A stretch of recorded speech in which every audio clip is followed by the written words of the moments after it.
welcome to the three of you once again. So, before we begin, I wanted to just put out some facts for our audience. The total valuation of Indian unicorns last year was hovering around $385 billion. That's larger than the GDP of some countries. Last I checked, there are 120 unicorns in India. And it is something that people take inspiration from. सबको लगता है कि हम भी एक शुरुआत करें और हम भी इतना बड़ा यूनिकॉर्न खड़ा कर सकते हैं. And hopefully you are on your way there, right? But idea तो सबके पास आते हैं, right? इस audience में लोग बैठे हैं जो सोचते हैं दिन में 3-4 आइडिया आते हैं. But when do you know that an idea that you have is worth converting into a business and has the potential of reaching that unicorn status? Ishpreet आपसे शुरुआत करेंगे. First of all, thank you ABP for calling us here and pleasure being on the stage. As you rightly mentioned, ideas काफ़ी है. India is full of ideas. We have large population and at least at Stride we have seen 11,000 businesses. So we know that, for example, these two entrepreneurs whom we've been a part of the journey, they come from different sectors. तो हर एक sector में हर एक disruption का एक idea है. And Shark Tank and those initiators have already fueled it. I think most important thing is when you see at the idea, right, what kind of target market you are trying to capture and then how you're planning to capture with what kind of people makes it unique. They work in certain sectors and we have invested into over 200 businesses. All of them have come generically, say, around consumer, fintech, electric. So every industry, well, you'll see it being very general. When the way they go about the idea is very different.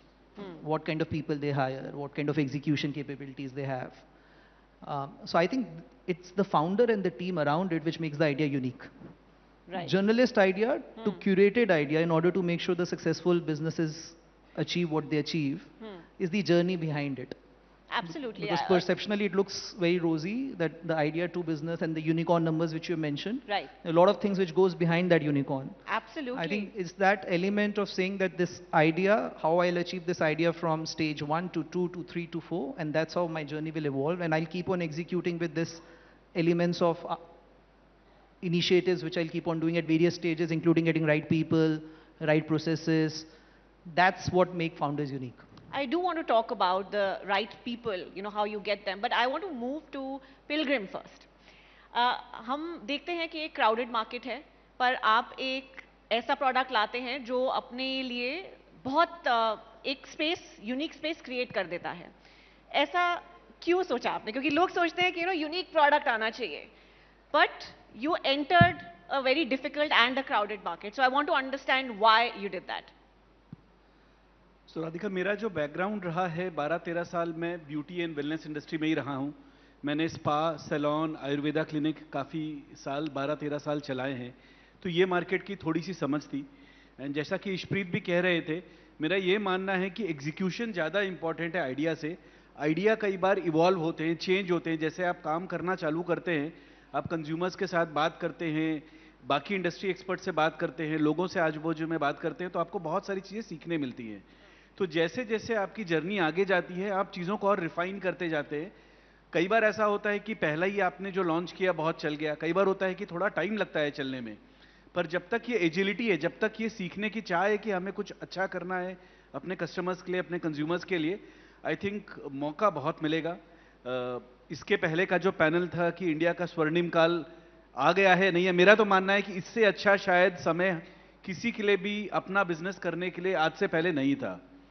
And यदि आपके मन में थोड़ी भी चाह है कि अपना बिजनेस बनाना है, एंटरप्रेन्योर बनना है, तो इशप्रीत जैसे फंड चलाते हैं, वो डेट में भी सपोर्ट करते हैं, इक्विटी में भी करते हैं. बहुत सारे और अच्छे अच्छे थीमेटिक इन्वेस्टर्स हैं. जिस भी सेक्टर में आप करना चाहें, स्विमिंग सीखनी है तो पानी में कूद जाओ. बाहर से खड़े होकर स्विमिंग सीखना मुश्किल है, थोड़ी ठंड लगेगी, बट सीख ही जाएंगे, हाथ पैर मारेंगे. अभी इतना अच्छा माहौल इंडिया में बन रखा है पिछले 15-20 साल में जो ग्रोथ आई है. मैं तो पर्सनली बहुत एक्साइटेड हूँ.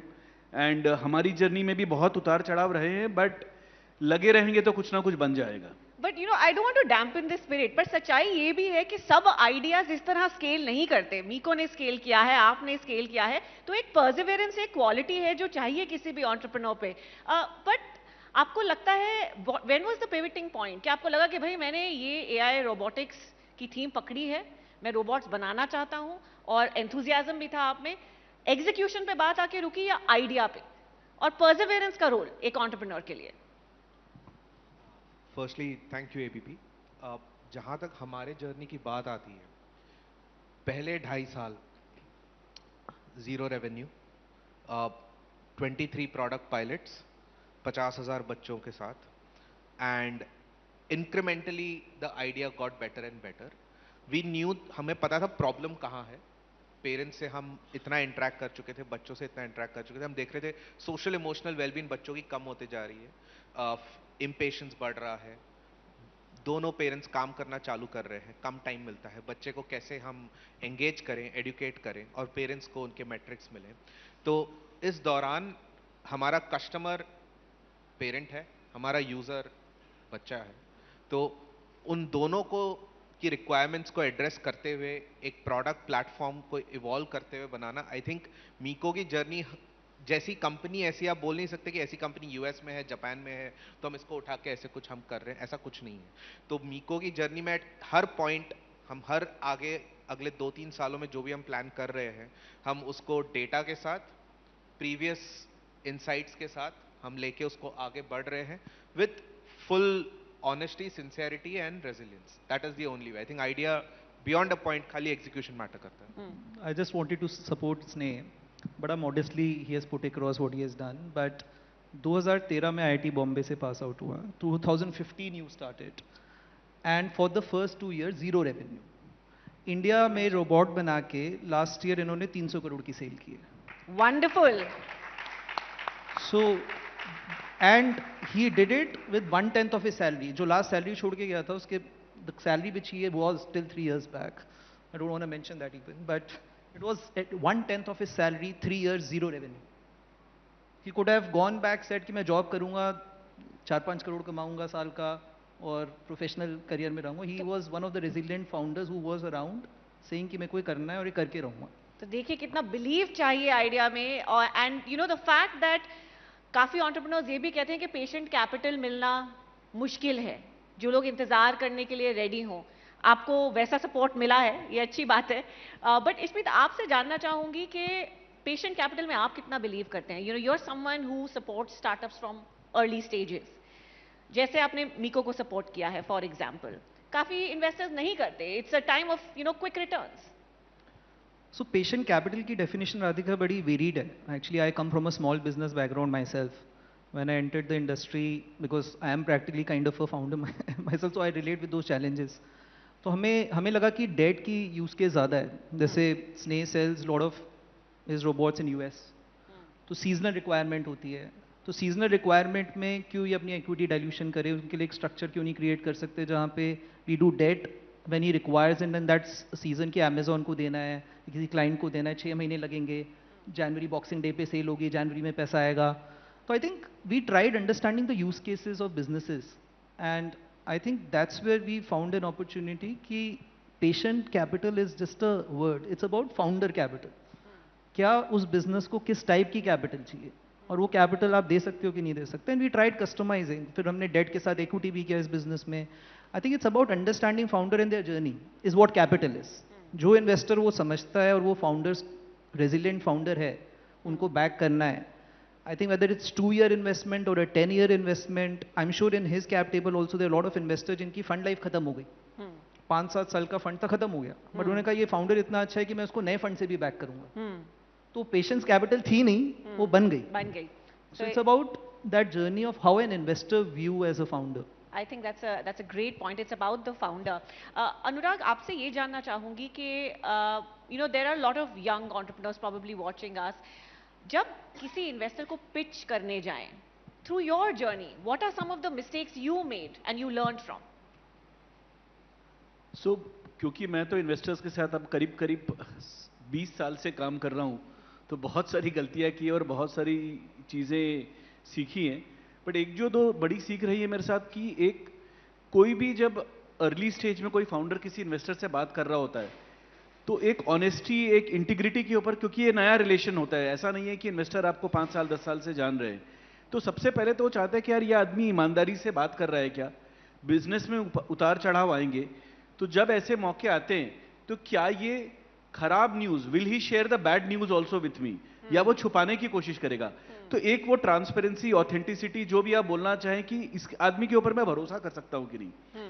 तो एज अ फाउंडर बहुत जरूरी होता है कि कई बार हम अपना अच्छा इंप्रेशन डालने के चक्कर में कई बार चीजें कुछ छुपाने की कोशिश करते हैं, जो मेरा मानना है कि बहुत बैकफायर करती है। बहुत इंपॉर्टेंट है कि अच्छा बुरा जो भी है सामने आप रख दे। इन्वेस्टर्स भी सीजनड और मैच्योर हैं, उन्होंने भी लाइफ देखी हुई है, उन्हें पता है कि कुछ अच्छा होगा कुछ बुरा होगा।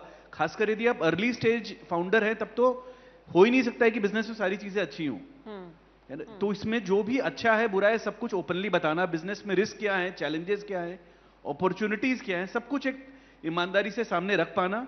एंड जैसे जैसे बिजनेस प्रोग्रेस कर रहा है एक रेगुलर अपडेट देना, जो भी आप फ्रीक्वेंसी तय करते हैं कि भाई ये अच्छा हुआ है, ये बुरा हुआ है, हम ये चाहते हैं और इसमें आपकी मदद चाहिए। बिकॉज जब इन्वेस्टर आपके साथ जुड़ जाते हैं तो उनका भी स्किन इन द गेम है, वो भी चाहते हैं कि आप अच्छा करें। तो उनको आप बताएं कि क्या हमें मदद चाहिए अलग अलग चीजों के लिए। कभी हो सकता है इंट्रोडक्शंस चाहिए हो, कभी हो सकता है किसी से हेल्प चाहिए हो कैपिटल के लिए, कभी हो सकता है बैंक लोन चाहिए हो, कभी हो सकता है मैन्युफैक्चरिंग में कुछ हेल्प चाहिए हो। So an open and honest relationship with your Yes, investors. ने yes. आपने अभी रिसेंटली एक राउंड क्लोज किया है फंडिंग का। कंपेयर दिस राउंड टू से your early stage pitches, and आपको डिफरेंस दिखता है किस तरह से इन्वेस्टर्स व्यू करते हैं? आई थिंक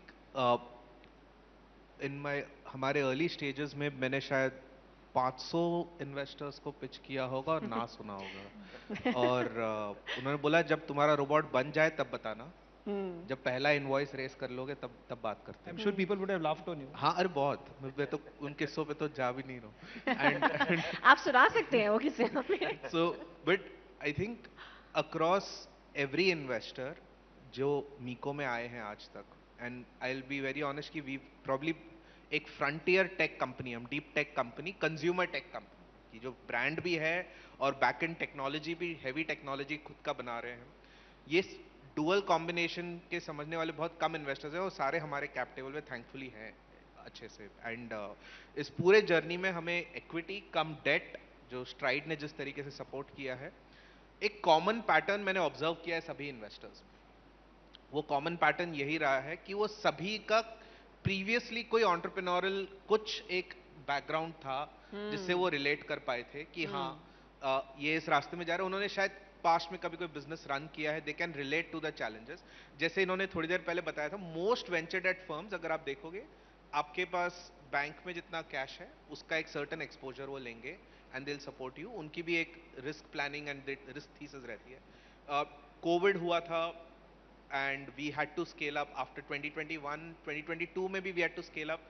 Capital कम था हमारे पास and they immediately approved a 100 CR line to us क्योंकि season आ रहा था, requirement थी। and I explained कि ये channels हैं, यहाँ ऐसे sell through होगा, इतना sensitivity analysis plan किया। Within a matter of few days it was done and we crossed through 2 seasons of growth primarily on debt with a very creative structuring of US requirement, India requirement। ये इतनी flexibility I think early stages में banks के through नहीं मिल पाती। So if you're investor and if you're investor आपके साथ समझ रहा है, he's been through that journeys of building a business themselves, that is the best investor to have। So in our journey हमने VC fund से equity लिया है। हमारे lending arm, they also Stride has also invested in equity in the company। Family offices से भी लिया है। Family offices who run businesses, 20-30 साल बिजनेस चलाया है, जिन्होंने बिजनेस के ऊपर नीचे देखे हैं, वो रिलेट करते हैं हमारी जर्नी से and then they support all out, which is just phenomenal। I think so that is the common pattern which when early stage हो कि growth stage हो, go for those investors जिन्होंने past में they have some business running background पर से बहुत फर्क पड़ता है। आपने अभी कोविड की बात करी तो उसके बाद हमने देखा था there was a surge in funding, करीब $25 बिलियन इंडियन स्टार्टअप्स में आए थे। उसके अगले साल एक ह्यूज डिप देखा, 11 बिलियन, और अगर 2024 की बात करें तो 12 बिलियन, राइट? तो we are nowhere close to those 2022 levels. ऐसा क्यों हो रहा है इशप्रीत? और ये भी जानना चाहूंगी कि जो फंडिंग आ रही है कहाँ जा रही है, किस तरह के सेक्टर्स हैं जहाँ पे स्टार्टअप्स को इनकरेज किया जा रहा है? मेरे को पता नहीं मतलब ये किस सेंस में बोलना चाहिए इसका आंसर, बट इन्वेस्टर कम्युनिटी में ना एक भेड़चाल होती है। कि एकदम से कोविड के बाद दुनिया लगी कि टेक पे ही चलेगी। एग्रीकल्चर भी हम सारा टेक पे करेंगे, एजुकेशन भी टेक में ही होगी, राइट? सब कुछ zoom call, virtual call, so every one globally, not in India, I don't think it was India phenomena, it was a global phenomena. People said कि इंडिया में सारे फार्मर्स टेक्नोलॉजी इनेबल्ड हो जाएंगे रातों रात, सो एग्रीटेक में इन्वेस्टमेंट चली गई। And then we understood there are a lot of big edtechs who came in without real value add, right? So the large part of this capital went into those sectors where people said that technology will give a healthcare change, a edtech change, which actually in innovation didn't happen as much. So that was the spike which we saw globally. US also saw that, India also saw that.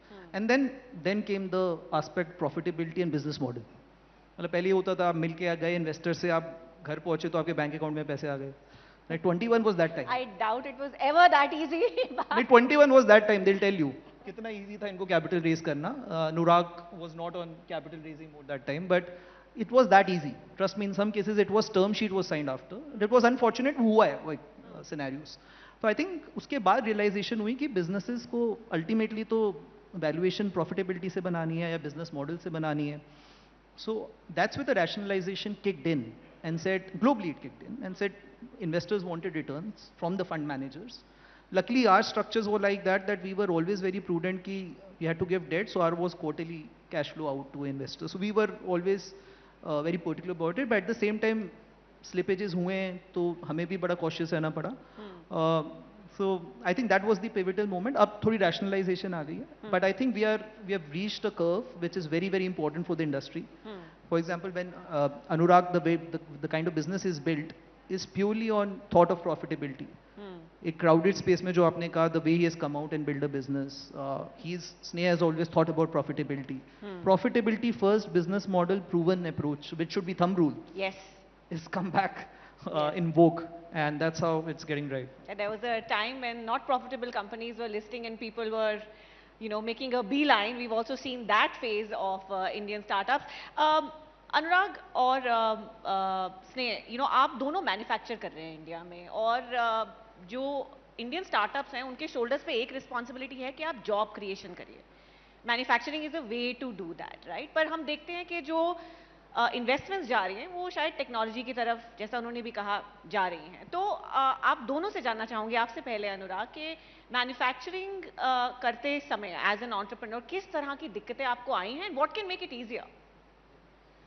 So I think हमारी खुद की manufacturing नहीं, हम करीब करीब 12 partners हैं जिनके साथ मैन्युफैक्चरिंग करते हैं। एंड हिस्टोरिकली ऐसा रहा है कि फार्मा में, ब्यूटी में काफ़ी सारी मैन्युफैक्चरिंग नॉर्थ में रही है, वहाँ पे टैक्स शॉप्स वगैरह रहे हैं। तो ये tax shops at some point of time आने बंद हो गए, तो ये थोड़ा कॉन्सेंट्रेशन नॉर्थ में रहा है। तो एक गवर्नमेंट जो शायद थोड़ा सपोर्ट कर सकती है कि अभी भी बहुत पॉकेट्स है जहाँ पे कि और डेवलपमेंट हो सकता है मैन्युफैक्चरिंग के थ्रू। वहाँ पे यदि थोड़े टैक्स शॉप्स दिए जाएँ, 5 साल 10 साल के, बहुत लॉन्ग टर्म की ज़रूरत नहीं है, तो वहाँ पे बहुत डेवलपमेंट हो सकता है। मैन्युफैक्चरिंग एक्चुअली क्योंकि सेक्सी नहीं है, बहुत लोग ग्लैमरस नहीं है, बहुत लोग बात नहीं करते हैं इस बारे में, कैपिटल रेस काफ़ी हुआ है इसमें। एंड इनफैक्ट आप स्पेशलिटी केमिकल्स, बिकॉज हम लोग 2 तरीके के प्रोडक्ट्स में रॉ मटेरियल यूज करते हैं। एक है कमोडिटी, जैसे डिस्टिल्ड वाटर है, ग्लीसरीन है, ऑयल्स हैं, बटर्स हैं, लेकिन एक्टिव इंग्रेडिएंट्स जिसको स्पेशलिटी केमिकल्स बोलते हैं जी, बहुत सारी हमने कंपनीज लिस्ट होते हुए देखी है, फंड होते हुए देखी है, बहुत अच्छे मल्टीपल्स पे फंड होते हुए देखी है। तो मुझे नहीं लगता है कि इस तरीके के काम में कभी भी फंडिंग की कमी रही है। एक और जो आई थिंक मुझे थोड़ी सी कमी इंडिया में लगती है कि स्पेशलिटी केमिकल्स पे और बहुत काम हो सकता है। अभी भी हम लोग जैसे ब्यूटी इंडस्ट्री में काफी डिपेंड करते हैं कि जो हमारे एक्टिव इंग्रेडिएंट्स हैं वो यूरोप से, बाकी कंट्रीज से, बाहर से हम इंपोर्ट कर रहे हैं, बिकॉज या तो वहां की प्रोप्राइटरी टेक्नोलॉजी है या वो क्वालिटी का प्रोडक्शन इंडिया में नहीं हो रहा है, जबकि जो कमोडिटाइज्ड इंग्रेडिएंट्स हम इंडिया से खरीद रहे हैं। तो यदि ये एक्टिव इंग्रेडिएंट्स की डिस्कवरी भी इंडिया में हो सके, रियल वैल्यू क्रिएशन वहां पे है, तो थोड़ा शायद गवर्नमेंट को यहाँ पे सपोर्ट करना पड़ेगा R&D इन्वेस्टमेंट्स में। हमारे सेक्टर में, फार्मा में बहुत सारा इसमें अपॉर्चुनिटी है कि ये नॉर्थ में तो बहुत अच्छा इकोसिस्टम डेवलप हो गया, बाकी पार्ट्स ऑफ द कंट्री में भी हो पाए, R&D में थोड़ा सा सपोर्ट मिलेगा तो इसका फायदा देश को बहुत कुछ मिलने का चांसेस है। स्नेह, आप क्या कहेंगे मैन्युफैक्चरिंग के बारे में?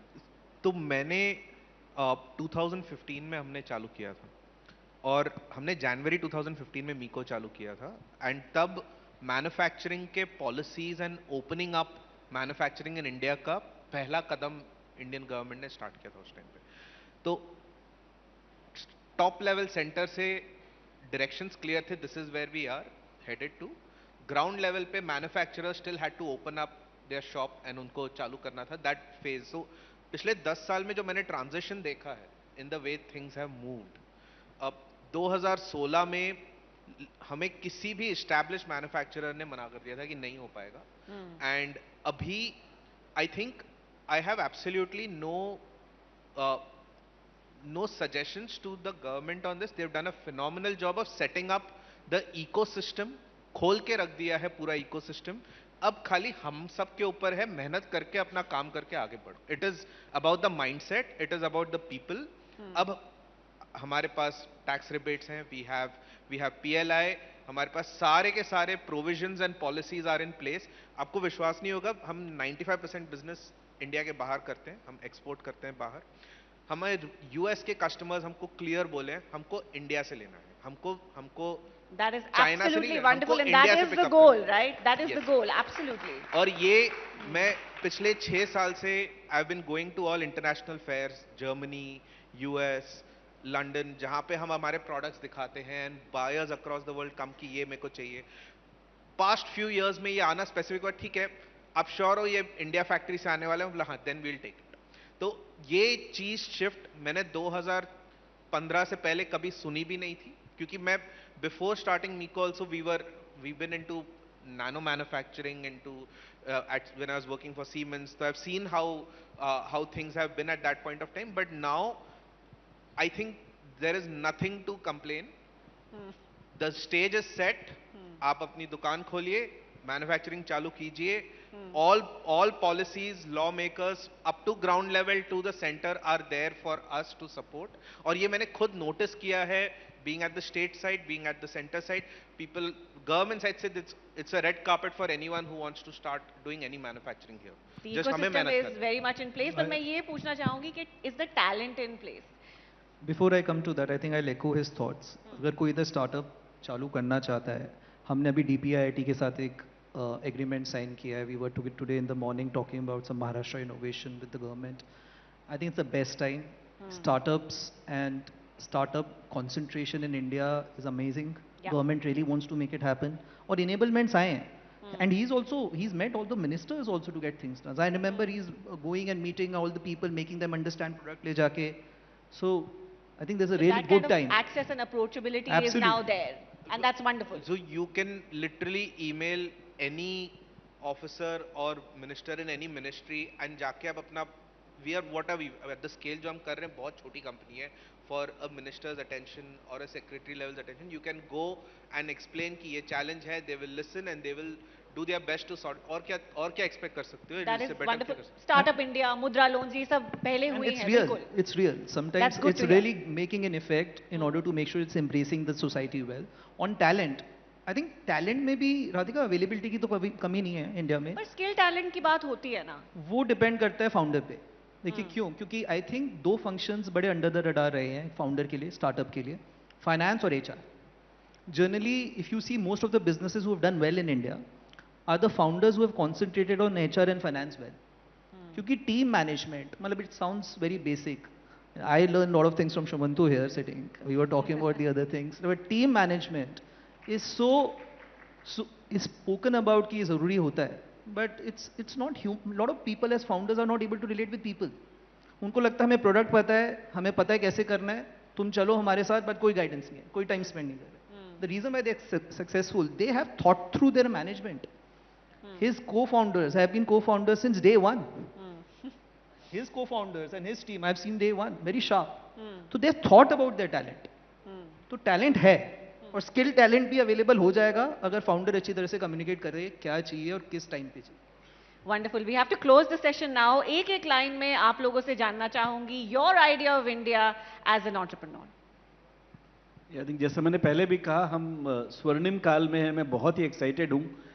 जो हो रहा है बस वही करते रहना है हम सबको, एंड ज़्यादा से ज़्यादा लाखों करोड़ों एंटरप्रेन्योर बने, उससे बहुत फ़ायदा हमारे देश को होगा.